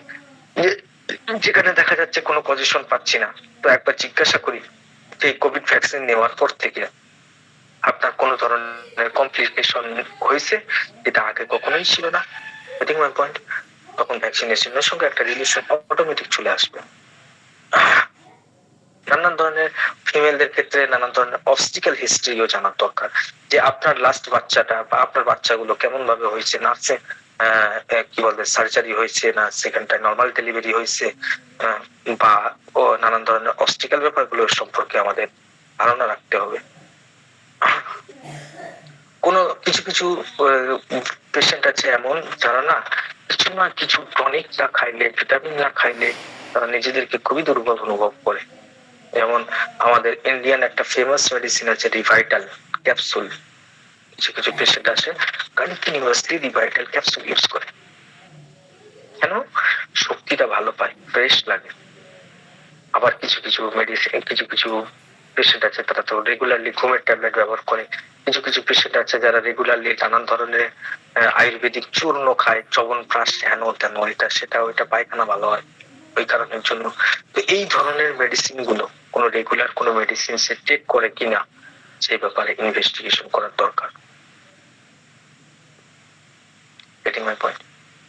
আমাদের তো অনেক মেডিসিন আছে যে এক্সেসিভ প্রোগ্রেটিভ ইউজ করার কারণে, অর্থাৎ পায়খানা পরিষ্কার হওয়ার জন্য এক্সেসিভ মাত্রা ইউজ করার পরে এই মেডিসিন গুলো খুবই, ওটার মধ্যে একটা পয়েন্ট আছে মেডিসিন গুলোর মধ্যে। তো এই পর্যন্ত আমরা এই পর্যন্ত আসলো পার্সোনাল প্রেজেন্ট হিস্ট্রির ব্যাপারে টোটাল ইনভেস্টিগেশন। এরপরে আসতেছে জেনারেলিটিস। জেনারেলিটিস এর মধ্যে আমি শর্টে আলোচনা করে ছেড়ে দেবো, আজকে একটা রিভাইজ ক্লাস, ফিজিক্যালের উপরে রিভাইজ ক্লাস। এরপর আমাদের সেই আকাঙ্ক্ষিত মাইন্ডের ক্লাস চালু হবে। ফিজিক্যাল জেনারেলের মধ্যে আমরা দেখছি অ্যাপিয়ারেন্স, সে দেখতে কেমন। পেশেন্ট প্রথমেই চেম্বারে কোনো কিছু জিজ্ঞাসাবাদ করার আগে আর রোগী আমাদেরকে কিছু বলার আগে, আর আমরা রোগীকে কিছু জিজ্ঞাসা করার আগেও আমরা কিছু দেখি, রোগীর কনস্টিটিউশন দেখি, সে দেখতে কেমন, তার উচ্চতা কেমন, তার মাংসপেশি কেমন, তার গঠন কেমন, তার চুলের রং কি, ক্যালিকার্ভের চুলের রং কেমন, কেউ বলতে পারবে?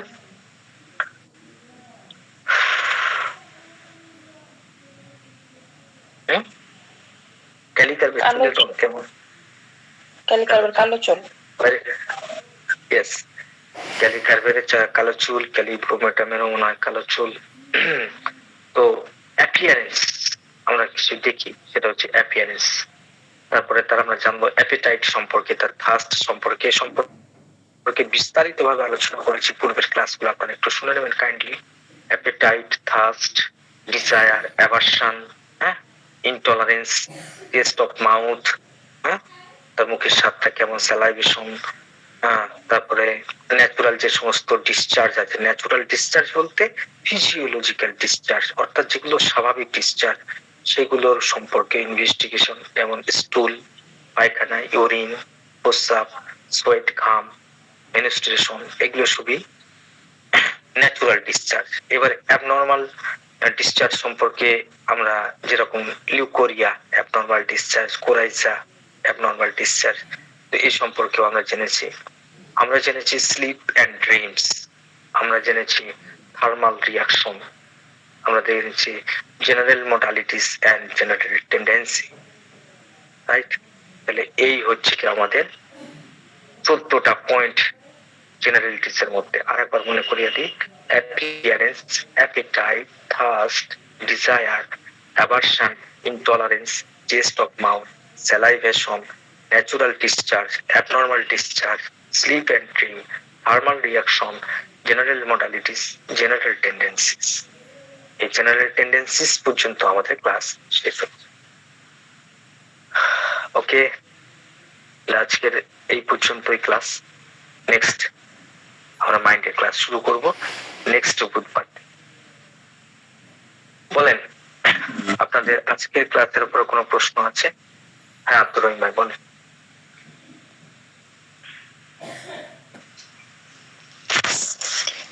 স্যার, আচ্ছা, আজকে ক্যামেরা আসছেন তো অনেক সুন্দর লাগতেছে আর মনোযোগী বেশি আকর্ষণ করতেছে, আর অডিওতে মনোযোগ একটু অন্যদিকে চলে যায়। ভালোই লাগতেছে স্যার। হ্যাঁ স্যার। না, ভিডিওটা অটোমেটিক খুলে গেল।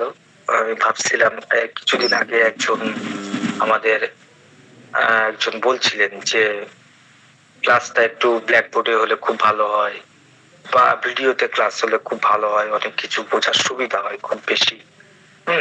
কেননা একটা যে কোনো জিনিস বোঝাইতে গেলে একটা অ্যাপিয়ারেন্স একটা ভালো ভূমিকা নেয়। এই জন্য ভাবছি নেক্সট ক্লাসগুলোকে ভিডিও ক্লাস আকারে করার। Thank you sir. হাতের অ্যাক্টিংটা ভালো হচ্ছে স্যার, ওই যে হাতের অ্যাক্টিংটা স্যার, ওই যে সি গ্রুপে ডি গ্রুপের যে অ্যাক্টিংটা দেখালেন এটা সবচেয়ে ভালো হয়েছে স্যার। সব দিক দিয়ে ভালো, মানে তাইলে যেটা দরকার ওইটা সবই আছে। তো এখন ছোড়ার একটা ভাব তো সবার ভিতরে আছে স্যার, বুঝছেন? এজন্য আপনাদের ভিডিওটা অনেক ভালো, মানে মনোযোগী করতে সাহায্য করতেছে। ওকে, থ্যাংক ইউ। জি স্যার, ওইটা আমি বলেছিলাম যে ও মানে প্রেজেন্টেশন হইলে ভালো হয় স্যার। Okay, thank you. ঠিক আছে, থ্যাংক ইউ স্যার। তাহলে আজকের ক্লাস নিয়ে কোনো স্যার, প্রশ্ন আছে? বিষয়টা আপনি বলছিলেন যে পেশেন্ট আসলে তার প্রসবকালীন যে কোশ্চেন গুলো করতে হয়, তো ওই সময় যে কোশ্চেন গুলো করলাম যে বললো স্বাভাবিক হয়েছে, তখন তো কোনো রুব্রিক নেওয়ার প্রয়োজন নেই নাকি? না, কোনো রুব্রিক্স নেওয়ার দরকার নেই। এবার যদি আঘাত পেয়েছিল বা সিজারে হয়েছিল তখন কি করব, মানে তখন কোন দিকে যাব? তো সিজার হওয়া মানে আপনি সেখানটায় বুঝছেন যে পেশেন্টের মধ্যে এক ধরনের অপারেটিভ প্রসেস ছিল, সেই জায়গা থেকে কোনো কমপ্লেন্স ক্রিয়েট করতে পারে কিনা, বা সেই সিজারিয়ান পর থেকে যে সমস্ত সিমটমস গুলো আসতেছে সেগুলো সিজারের সঙ্গে কোনো ধরনের রিলেশন রাখছে কিনা। সিজার হওয়ার পরে অনেকের বর্তমানে আমাদের কিছু নিয়ম কানুন আছে যেগুলোর কারণে আমরা দেখতেছি যে দুইটা বাচ্চা হওয়ার পরে অনেক সময় ওভারেক্টমি করে দেয়, ডাক্তাররা হসপিটাল থেকে করে দেয় যাতে নেক্সট বাচ্চা না হয়। তো এই ধরনের অপারেশন গুলো যদি কোনো বডির অর্গান যদি মিসিং থাকে, ধরেন ওভারি কেটে বাদ দেওয়া হয়েছে, ইউটেরাস কেটে বাদ দেওয়া হয়েছে, ওভারেক্টমি করা হয়েছে, তাহলে সেক্ষেত্রে সেই পেশেন্টের কমপ্লেন্স কোনোদিন ঠিক হবে না। যেখানে একটা গুরুত্বপূর্ণ অর্গান মিসিং আছে, বা তাকে কেটে আলাদা করা হয়েছে, বা সেটাকে ক্লিপ দেওয়া হয়েছে, দিয়ে আটকে দেওয়া হয়েছে তার ফাংশনকে। তো সেক্ষেত্রে নানান ধরনের হরমোনাল ইমব্যালেন্স হওয়াটা স্বাভাবিক কি স্বাভাবিক নয় বলে? জি স্যার, হ্যাঁ ইমব্যালেন্স হওয়া স্বাভাবিক স্যার। তো এই রোগীকে আপনি কখনোই ঠিক করতে পারবেন না। এর একটা সিমটমস আসবে, আপনি ঠিক করে দিবেন, মানে একটা ওষুধ দিবেন, ঠিক হয়ে যাবে, ফের নেক্সট সিমটমস চলে আসবে, ফের নেক্সট সিমটমস চলে আসবে। এই কবার মানে একবার পালসেটিলা, একবার লাইকোপোডিয়াম, একবার সিপিআই, এই রোগী মানে মানে তার তো একটা ভাইটাল অর্গান মিসিং আছে না। আমাদের অর্গান গুলো উপরওয়ালা যা খুশি তাই ভাবে আমাদের মধ্যে ঢোকায় দেয়, তাই না? তো যেমন তেমন করে বিক্ষিপ্ত আকারে কোনো কিছুই তিনি সৃষ্টি করেননি, তার সৃষ্টি হচ্ছে খুবই সুসামঞ্জস্য। সেখান থেকে যদি একটা জিনিসও তুলে নেওয়া যায় তাহলে পুরো বডি এফেক্ট করবে, পুরো ইকোনমিক দূষিত হবে, পুরো সিস্টেম হেলে যাবে, বুঝছেন না?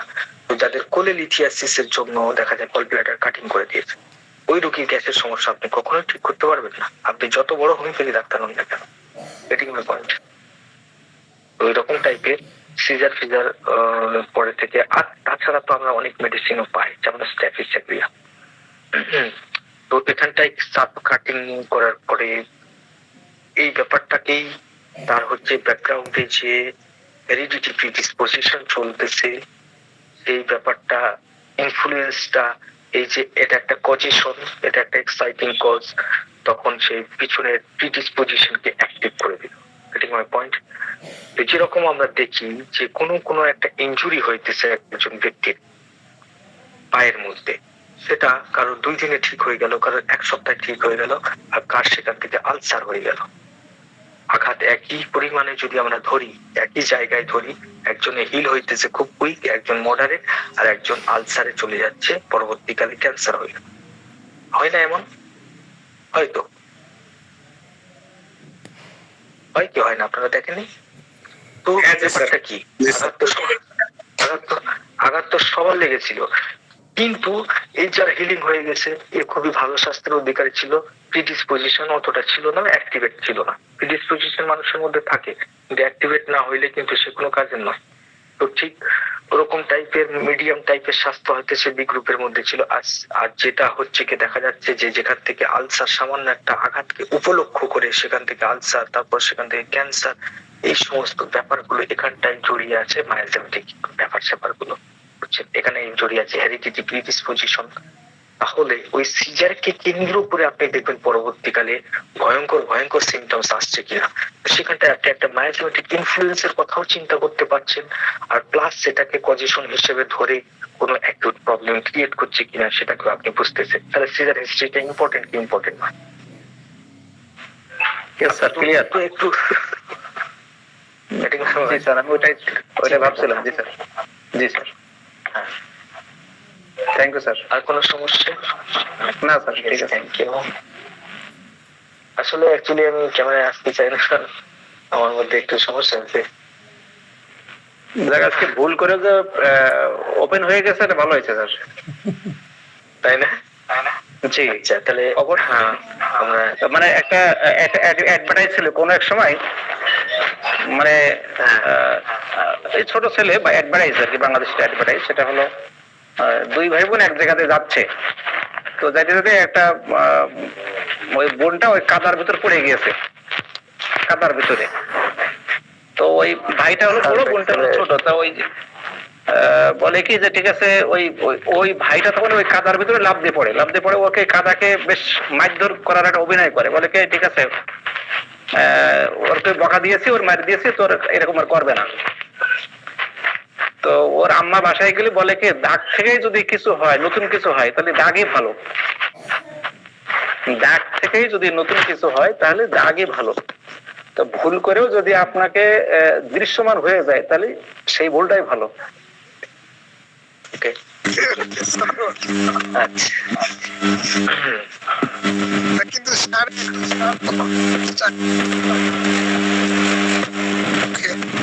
ওই জাতীয় একটা কথা আছে, ওই ছোটকালে একটা নাটক দেখছিলাম স্যার, শুনতে পাচ্ছেন?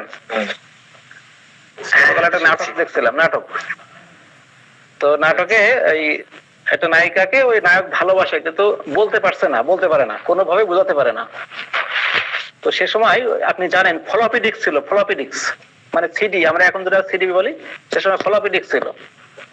তো এই ফ্লপি ডিস্কে একই অফিসে চাকরি করে কিন্তু বলতে পারে না। তো ওই কি একটা প্রয়োজনে ওই নায়িকা ওই নায়কের কাছ থেকে একটা ফ্লপি ডিস্ক নিয়েছে। তো এখন ওই লিখে দিয়েছে যে তোমাকে ভালো না বাসা যে অপরাধ তা আমি করতে চাই না, তোমাকে ভালো না বাসা যে অপরাধ তা আমি করতে চাই না। তো ভুল করেও যদি দেখা হয়ে যায়, এটা যে ভালো দিক, এই ভুলটা যেন না হয়। Right. Thank you sir.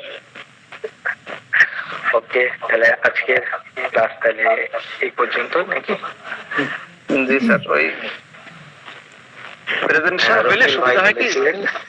G G, presentation হলে কি দেখাটাও যায়, দেখার সাথে বুঝতে পারে বা হৃদয়ঙ্গম হওয়ার সুবিধা হয় স্যার। Thank you. তো যে সামনে আছেন স্যার, আমাদের সামনে আছেন, বুঝে খুবই দেখছেন আমার কথাটা কত অ্যাপ্রোপ্রিয়েট কথা, দেখছেন স্যার? Thank you. শুভরাত্রি। আজকের এই পর্যন্তই ক্লাস। ইনশাআল্লাহ নেক্সট বুধবার থেকে আমরা চালু করব আমাদের মাইন্ডের মধ্যে ইনভেস্টিগেশন কিভাবে করতে হবে, সেখানটায় উইল, আন্ডারস্ট্যান্ড, মেমোরি, এই সমস্ত ব্যাপারে আমরা কিভাবে বুঝবো সেই ব্যাপারকে নিয়ে আমরা ডিটেলস আলোচনা করব। এবং মাইন্ড খুবই একটা কনফিউশন ব্যাপার থাকে, এখানটায় অনেক কিছু আন্ডারস্ট্যান্ড করতে হয়। ও সেগুলো এবং মাইন্ডের চ্যাপ্টারও আশা করছি অনেকটা লম্বা যাবে, তারপর একটু শর্ট করার চেষ্টা করব। ঠিক আছে?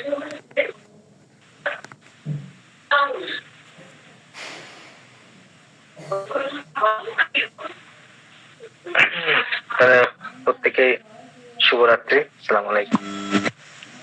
ওয়ালাইকুম আসসালাম ওয়া রাহমাতুল্লাহ। জি স্যার, শুভরাত্রি।